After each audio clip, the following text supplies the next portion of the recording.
जनपद मुरादाबाद की नगर पंचायत अगवानपुर में निकाय चुनाव होने के बाद अब प्रत्याशियों की हार जीत पर लोग तरह तरह के कयास लगा रहे हैं। जबकि 13 तारीख में मतगणना होनी है।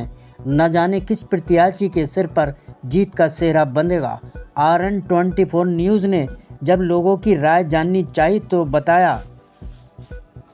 एपी साहब, अभी आप चुनाव लड़कर आ रहे हैं सभासदी का।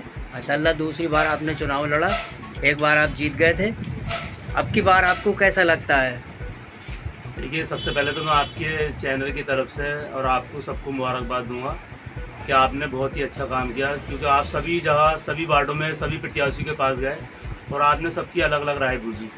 जहाँ तक मेरे वार्ड का मामला है, मैं अपने वार्ड के सभी जो मेरे वोटर हैं, माँ और बहनें और मेरे बड़े बूढ़े, सभी ने मुझे बड़ा सहयोग किया और इंशाल्लाह अल्लाह ने चाहा और अल्लाह के रसूल ने चाहा तो इंशाल्लाह अब कभी मैं जीत कर आऊँगा।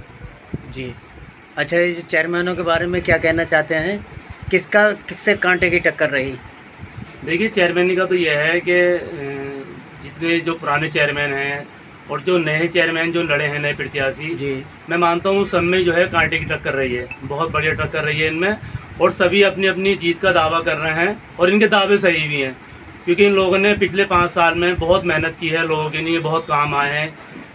जो प्रत्याशी नए थे, चेयरमैन साहब को छोड़ के जो पुराने चेयरमैन हैं उन्होंने बहुत काम किए हैं, ऐसा नहीं है। जितना उन्हें मौका मिला, क्योंकि लॉकडाउन था, 3 साल लॉकडाउन रहा, तो इसलिए उनको मौका भी नहीं मिल पाया। बाकी जो और लोग हैं जिन्होंने अपने स्तर से बिना चेयरमैन रहते बहुत काम किए हैं। अच्छा, यहाँ की जनता का कहना है आपकी बार त्रिकोणीय मुकाबला रहा 3 प्रत्याशियों के बीच? नहीं, त्रिकोणीय तो नहीं रहा, मगर यह है कि चौतरफा 5 तरफा मामला है, क्योंकि फाइट जो है वो इमरान में, गुल्लेज में, अंशुल गुप्ता, वकील कुरैशी और यूसुफ में जो है ज़्यादा अच्छी फाइट रहेगी इनमें, क्योंकि ये पुराने हैं और इन्हें पूरी बस्ती जानती भी है और इनके अपने अपने दावे बहुत बढ़िया हैं। इन्हीं 5 में से एक जो है चेयरमैन बन के अगवानपुर में आएगा। अच्छा, आपकी और क्या क्या आशाएं हैं यहाँ की जनता के प्रति? क्या कहना चाहते हैं? ये चेयरमैनी के विकास होगा नहीं होगा? कौन सा प्रत्याशी इसमें? देखिए, मैं तो ये कहूँगा कि जो भी चेयरमैन बनकर आएगा वो सारी बस्ती का चेयरमैन होगा। आपने किसी ने किसे वोट दिया, किसी ने किसी को वोट नहीं दिया, इस बात से अब कोई लेना देना नहीं है, क्योंकि मत जो है पेटियों में बंद हो चुका है। क्योंकि जितने भी है अगवानपुर से एक ही चेयरमैन आएगा, ना कि 2 चेयरमैन आएंगे। तो जो भी चेयरमैन आएगा वो पूरी बस्ती का चेयरमैन होगा और उसे भी चाहिए कि अपने सारे मनमुटाव भुला के, सारी बातें भुला के कि किसी ने नहीं दिया, किस बार कहाँ से वोट मिला, कहाँ से नहीं मिला, ये सारी बातें ख़त्म करके सारी विकास पर काम करना है। क्योंकि अगवानपुर के आदमी को कुछ नहीं चाहिए, बहुत सीधी बस्ती है, बहुत बस्ती के लोग बहुत बढ़िया लोग हैं, उन्हें किसी से कोई नहीं चाहिए। उनका सिर्फ ये काम है कि उन्हें वक्त पे जो है साफ़ सफाई मिल जाए, उनका वक्त में जो है सड़कें, नाली हैं और जो और तरह की चीज़ें और सुविधाएं हैं। तो नए चेयरमैन जो भी बन के आए उनकी जो है सुने। ये नहीं है कि आप जो है कि अगर आप यहाँ घर पे बैठे हो तो ये नहीं कि आप मैं लखनऊ में हूँ, मैं मुरादाबाद में हूँ, ऐसा कुछ नहीं होना चाहिए। और सबसे बड़ी बात यह है कि कोई भी चेयरमैन बनता है, सबसे पहले मैं ये देता हूँ कि क्या है वो जितने भी अगवानपुर से पहले हमारे और भी बड़े बड़े वो रह चुके हैं, सबसे बड़ी इनके अंदर ये है कि फ़ोन नहीं उठाते किसी का भी। अच्छा, समझे? ये इनके अंदर सबसे बड़ी कमी है कि फ़ोन नहीं उठाते, झूठ बहुत बोलते हैं ये। अगर होते कमरे के अंदर हैं तो बताते हैं लखनऊ में हैं, होते कमरे के अंदर बताते हैं बिजनौर में हैं। तो ये गलती ना करें। अगर वो यहाँ हैं तो यहाँ बताएं, क्योंकि उनसे कोई कर्जा मांगने नहीं जा रही है। ठीक है, आप बस्ती के चेयरमैन बनोगे और बस्ती के लिए आप काम करोगे तो उसका फ़र्ज़ है कि आपके पास जाए, आपके लिए अपने लिए जो कुछ काम को कहता है तो आप उसका काम करो, क्योंकि उसका हक है, उसने आपको वोट दिया है। ये नहीं कि आप फ़ोन पे उसका चूतिया बनाओगे साहब वहाँ है और वहाँ है। जैसे कि आपका कहना यह है कि फ़ोन नहीं उठाते जी। जब ये फ़ोन नहीं उठाते तो जनता ने इन्हें नवाजा होगा नहीं, वोट दिए होंगे नहीं? जनता ने नवाजा है। कुछ ऐसी गलती होती है जो जनता जो है माफ़ कर देती है, बोले चलो छोड़ो, जो हुआ सो हुआ। क्योंकि बाद में है तो बस्ती का ही, फिर भी हमारे सारे बस्ती के लोग हैं, फिर भी आदमी सोचता है चल यार छोड़, खाक डाल उस बात पर। अब हमने जो है सब सारे सिक्के के लिए बुला के और हमने तुझे वोट कर दिया, अल्लाह तुझे जिता के घर ले जा रहा। ठीक है, बहुत बहुत शुक्रिया। निजामुद्दीन जी, हम थोड़ा आपसे जानकारी लेना चाहते थे। अभी निकाय चुनाव निपटे हैं, आप क्या किस तरह का रुझान मान के चलते हैं? कौन प्रत्याशी बढ़त बनाकर आएगा? जी देखिए, पहले तो मैं आपका शुक्रिया अदा करता हूँ, आपके चैनल का शुक्रिया अदा करता हूँ कि आपने मुझे नाचीज़ काबिल समझा। लेकिन मैं आपको इलेक्शन तो मैंने 72-73 साल की मेरी उम्र आ गई, 10-12 इलेक्शन मैंने देख लिए अपनी उम्र में। लेकिन मैंने ये देखा कि हर इलेक्शन बड़ी बढ़ोतरी के हिसाब से चल जाएगा, बड़े हिसाब किताब से चल जाएंगे। मैंने 2 शेर कहेंगे, इसमें मैं शेर भी कहना चाहता हूँ कि मुंतखब जब कोई रहनुमा कीजिए जी, मुंतखब जब कोई रहनुमा कीजिए, दिल से तन्हाई में मशवरा कीजिए। ये मैं पब्लिक से कहना चाहता हूँ, क्योंकि साजिशें परवरिश पा रही हैं बहुत जी, साजिशें परवरिश पा रही हैं बहुत। हर किसी को ना अपना कहा कीजिए। अब ये इलेक्शन का दौर हुआ है, इलेक्शन में बड़ी अच्छा रुझान रहे हैं, और इसमें भैया हर प्रत्याशी तो वैसे ये चाह रही है कि मैं जीत जाऊँ, लेकिन इसमें मेरी सोच जो काम कर रही है वो ये कर रही है कि इनमें 3 का आंकड़ा कुछ ज़्यादा आगे चल गया है। इन 3 में से भैया गोलक में बंद है मामला। अब किसका कहाँ नहीं, 3 कौन सी पार्टी के हो सकते हैं? हाँ, 3 पार्टी में देखिए, जैसे मिसाल के तौर पे समाजवादी है, साइकिल का निशान है, हाथी का निशान है, बसपा है, और तुम्हारे की एक आज़ाद पार्टी के हैं सितारा जी, अंशुल साहब। तो ये तीनों मेरी नज़र में, वैसे पता नहीं भैया गोलक में क्या हो जाए, कोई दूसरा भी तीसरा चौथा भी जीत सकता है ना निकल के, लेकिन साइड पे जो है ये 3 है इस वक्त। इन 3 में से कोई भी निकल सकता है। जी। हाँ, मेरा अपना मानना है ये। वैसे तो भैया गोलक में बंद है मामला, कौन क्या निकले तो ये ऊपर वाला जाने। नहीं, आपकी ज़िंदगी में पहले भी चुनाव हुए, पहले से आप क्या समझते हैं उस चुनाव में क्या बदलाव है? मैं आपको बतलाऊं कि इतना बड़ा बदलाव है। पहले कुछ सच्चाई थी, कुछ सीधापन था, कुछ इतनी 420 वाली बातें नहीं थी जितनी कि अब होती हैं। बड़ी 420 चलती हैं, बड़ी गालम गुआ ये और वो हर चीज़ इस्तेमाल कर रही है आज का नेता जो है।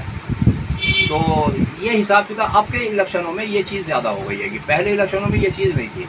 पहले इलेक्शनों में कुछ सादगी भी थी और कुछ वैसा मामला था, लेकिन अब के इलेक्शनों में कुछ ज़्यादा हर आदमी चाह रहा है ना, हर प्रत्याशी जो है वो अपने आप को हर सूरत से लेना चाह रहा है। चाहे जैसे कि वो कहते हैं कि शाम दाम और दंड भेद, वो सभी इस्तेमाल कर रहा है। उसमें कहीं पैसे से इस्तेमाल कर रहा, कहीं वैसे बहुत दबाव से इस्तेमाल कर रहा, जैसे उसका मन कर रहा वैसे हिसाब किताब अपना वोट लेने के लिए कोशिश कर रहा है। अच्छा, आपकी बार तो काफ़ी पैसा खर्च किया गया है चुनाव में? अब मुझे तो पता नहीं साहब के पैसा खर्च किया गया है, लेकिन लोगों को मानना होगा कि पैसा खर्च किया करा होगा, लोगों ने दिया होगा पैसा या तो लेने वालों ने। प्रत्याशियों से जो भी जीत कर आता, आपकी क्या उम्मीदें हैं इनसे? हमारी तो उम्मीदें यही है, देखो बस्ती का विकास होना चाहिए, चाहे वो हिंदू मुस्लिम सिख ईसाई सबका ही चेयरमैन बन के आएगा। जो भी चेयरमैन बन के आएगा वो सबका चेयरमैन बन के आएगा, और बस्ती का विकास होना चाहिए। यहाँ पे जो परेशानी है, सुविधाएं नहीं है, जैसे सड़कों का है और बहुत सारी चीज़ें हैं, तो सफाई है, तो इन चीज़ों का ज़रा ध्यान रखा जाए, और उनको जो है इस चीज़ का जो भी आम जीत के उन्हें इस चीज़ का ज़्यादा ध्यान रखना चाहिए। बस्ती का ये ना देखें कि हमें वोट किसने दिया किसने ना दिया, सब पूरी बस्ती का चेयरमैन बन के आएगा जो भी कोई आएगा। अच्छा, पूर्व चेयरमैन ने के बारे में क्या कहना चाहते हैं कि पहले 5 साल उन्होंने रहकर क्या विकास कार्य कराए या नहीं कराए?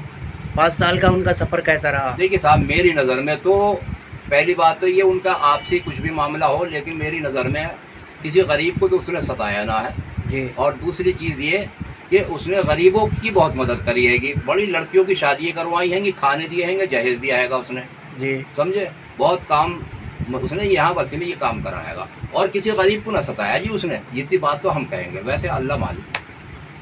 ठीक है नाज जी, और कुछ कहना चाहते हैं? बस मैं इतना ही कहना चाहता हूँ, और इससे ज़्यादा मैं नाचीज़ हूँ क्या। ठीक है शाहिद भाई, हम थोड़ी जानकारी लेना चाहते थे RN24 की तरफ से जी, कि अभी अगवानपुर में निकाय चुनाव निपटे हैं जी। आप क्या मान के चलते हैं कि कौन से प्रत्याशी कितने प्रतिशत वोट लेकर आया होगा, किसकी जीत होगी?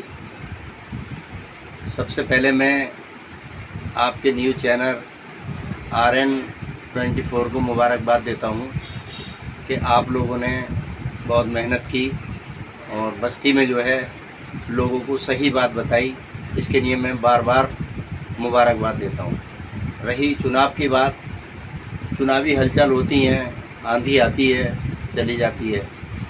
अब मत पेटियों के अंदर बंद हैं, किसको क्या मिलता है क्या नहीं मिलता है ये आने वाली 13 तारीख बताएगी। चुनावी हलचल की बात है, हर प्रत्याशी जिसको 100 वोट आएंगे वो भी अपने आप को जीता हुआ मानता है, और जिसको 1000 वोट आएंगे वो भी जीता हुआ मानता।